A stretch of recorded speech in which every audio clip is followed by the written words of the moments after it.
Christy Bridges, and I have a special guest with me. She's one of the authors from the 3 a.m. book, When Divorce Keeps You Up All Night. And her name is Oriana Chun.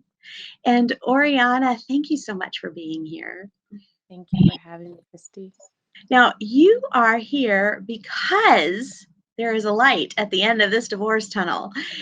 Back in the day when you wrote, what you were writing about, when you were first going through your divorce, what I got from your story was a lot of shame and a lot of, I should be better somehow. I should be able to do this somehow. And I'm so glad that you released that. I understand the struggle, right? We want to do things right, but I'm so glad you finally released that, because knowing the person you are today is amazing. Tell us about how life is different now. Life, it's so different now. It's so different. And it's interesting, with you asking me that, when I start reflecting, even back to where I was, you never thought you would get here. And the interesting thing is, I can't say that it was a slow it took time. It took time. And Yeah. so where I am today now, I can say that I'm healthy.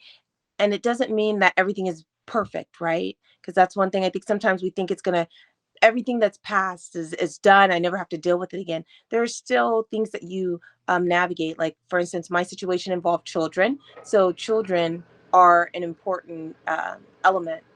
And so, but now for me personally, to be in a healed place, to be able to have relationships, one with my husband, but also just it affected other relationships, friendships, and things like that. So.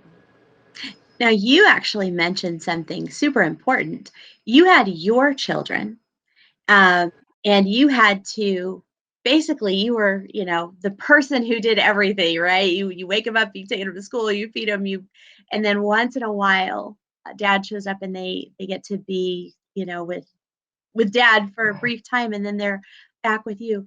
And then eventually, if I'm not mistaken, you blended families. And then you had somebody else's children that you're also taking care of. So can you tell me how your time as a single mom, did it help to prepare you for when you started, when you had to blend your family? Or was You it know, just a total shock? Okay, so a little bit of both, right? A little bit of A and a little bit of B. Uh-huh. So with the blending of the family, I will tell you, I think it prepared me. And I apologize, Christy. Let me know if you hear any sound because my heater came on. Oh, you're fine. All right. So it prepared me for both. And I'll tell you, as through my journey, after divorce, being up at 3 a.m., crying and things like that, there were a lot of feelings about myself, my self-worth, my ability to parent. And when after time had allowed, because I did have a heart for marriage and I met my husband, it prepared me to not go into this territorial, right? Because I think sometimes when we find that relationship and it's like, okay, I know this is the one that God sent me, I'm going to make sure I hold on and nobody's going to be involved in it. It's just me and him. That wasn't the case. He was bringing children. He brought 3, I brought 4. And then there were external, real people who were involved. And sometimes we focus on the negative, but he had 3 children and they had a mom, right? And so me having gone through that single mom of seeing the father, because unfortunately my children's father wasn't active in their lives. He would pop up here and there. You'll read in the story about different incidents, but he wasn't like a consistent. But I knew or I imagined, I should say, how it would feel if the other parent was involved. So I really did not want to be disruptive to her. I didn't want to come in like I'm trying to change everything, be territorial. And it made me go in. I presented myself as a friend. Now, that was my idea. And one of the things I think we have to realize is somebody else is going to have another idea in that. And it did take time to where eventually she and we were in my home, in our home, and we had a Thanksgiving meal together, like both families, all the families. But it took Whoa. time. And I share that because I think my desire to be a good mother to my children, but as well as I'm blending and bringing in other children, make sure that there's as little discord on my end, so I want to work with her. I don't want the kids to think I'm trying to talk mean to their mother or cause issues, things like that, and try to help my husband in that as well, because he's trying to mesh in with the family. We're trying to start a new unit. kids are like, okay, who's this lady? Who's this guy? So Mhm. really looking at it from a holistic approach. I love what you just said because you knew as a single mom how much it would have been nice to have had that parenting cooperation. But you also could probably identify with what it would feel like if all of a sudden some other woman is mothering your kids, right? And so you went into this relationship with kind of a compassionate heart towards her because you wanted to make sure that their dad was, and mom were cooperating. There's another thing I've noticed, having some children live with us that, who I'm not their mom, I'm just taking care of them for a little while. One thing I noticed is children are very sensitive to you disrespecting their parent. Even if they get frustrated with their parent, if you say anything that comes across disrespectful, they will shut down communication because they feel defensive. They want to protect that person who is so integral to their identity. So that's that's really insightful. I'm glad that you ended up having Thanksgiving dinner together. I know that must have That taken was a years while. later. Yeah, Yeah. that was some years later. But yeah. Wow, how cool. So, what was it like, um, helping your children through, the grieving process and helping them to feel safe and feel loved even though dad wasn't around all the time?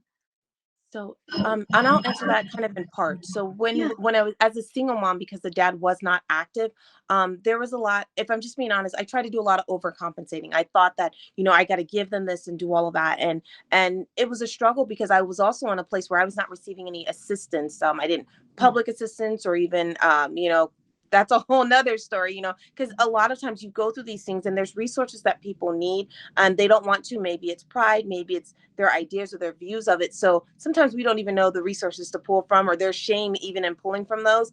And yeah. we don't want to get stuck in a certain bubble. But as I went through this time and as I was going through this place with my ex and for my children, I wanted to give them a safe place. And it was a lot of transitioning and it took time. It took time to get to them feeling safe. I wanted them to be as stable as I could. And I'll tell you, one of the biggest things for them, not just what I was doing, but also bringing community in. And for me, that looked like my children being in the YMCA, participating in sports. God blessed me later with friendships and within the church. And it was a unique situation. God blessed me with a friend, a male friend, and my children. His father wasn't active in his life, and so he took a liking to my children, and they started doing things, particularly with my oldest son. Now that did bring up a concern because my son's like, "Yo, this is a good replacement," like, can he be dad? But we were like, no, that's not what this is for. But I share that with you all because there were boundaries set in place. And years later, my children were in his wedding. His wife approved of my children being in his wedding. And so it's so important that sometimes we can be so focused on what the children have lost and what they don't have, what we don't have. But if we're intentional about going forward, finding support, healthy support, let me stress Yeah. that healthy support, we can see how that helps us in the healing process. Because this marriage wasn't immediately after the divorce. There were some years in between, a lot of self reflecting. I'll say some therapy, getting more involved in my church, going to school. So it was a period of time, and sometimes that time, looking back on it, it was really quick, but during it, it seems like forever. Oh, yeah. Well, and for a kid, it's like a whole lifetime. Yes. I'm so glad that you saw the value in allowing another man to be part of their lives, especially a man that, and just, gosh, paying enough attention to make sure that this man knows that he's not necessarily going to be the replacement dad, right? He's being there for the kids. But that's such a valuable thing because we all need adults in our lives, whether our parents are still together or, they split up. We still need adults who aren't our parents to uh, demonstrate for us wise living, to have conversations with us like we have a brain in our heads, to have fun with us in safe ways so that we understand what safe relationships look like. That's Yeah. beautiful. I really like that you said that. And I just want to jump in real quick. When you were sharing that, it made me think so they can see something in a healthy way. Because I think sometimes, even if they look at us, it's like, well, why are mom and dad getting divorced? Like, what's wrong with me? Or the my parents let me down. That might be a real feeling. They feel like mom let them down, dad let them down in this. And instead of us, dwelling on that, when they see another adult that, we all have life, but this adult was intentional and healthy, and it's able to look, and even if they see that person make a mistake, there's still that covering of love. So it's like, okay, so adults aren't too different from me in the terms of feelings or emotions or thought processes. But I think it opens up the opportunity that, okay, let me forgive someone because I have an example of what healthy looks like, and maybe I don't agree with it, but it's going to be okay. And I also saw that with once we blended my son, one of my bonus sons now, he's a full on adult, and he came back after he graduated high school, because there were some times there was some friction. And after he graduated high school, he actually apologized. He was like, I'm sorry that I acted and responded to. And I was like, whoa. I was like, no, I understood. But I was proud of him that he was able to come back and reflect. And it may not always happen, but children, like you said, they see a lot more than we give them credit for. How we talk about the other parent, how we act, how we engage. They pay attention to those things. And the more they see other people beside their parents, the easier it is for them to not think we're just totally wrong and everything and we're to blame for everything. They see like other people make mistakes and they still like them, and so it Yeah. does help, I think, facilitate the ability to come back and go, oh, I have a different perspective now. So when you and I appreciate you being so candid about this. When you all joined houses, now you've got 7 kids. I'm just part of me goes, how many bathrooms do you have to have for 7 kids? But you joined houses with 7 kids. Kinds of things really helped you to I know that there's friction, but what kinds of things helped? So I will say that, so in all transparency, there was a lot of change. So the one that came back that I shared that I apologize, he actually was very upset. So he pretty much went to stay fully with his mom. So really it was more like the six. So it was my four full time that they've always been with me. And then the younger two, they were back and forth. So it'd be mom and dad. And honestly, and this is how I know it was a God thing really for us, because the kids did so well. They just blended, they got along. His middle son got along with my older daughter. They were into cooking, they were into baking, things like that. And so then the younger two that we had at that time, they're the same age. So in fact, one, he just turned 16 recently, and my daughter turned 16 earlier in the year. And so it was interesting, but they were so close in age that it really kind of worked.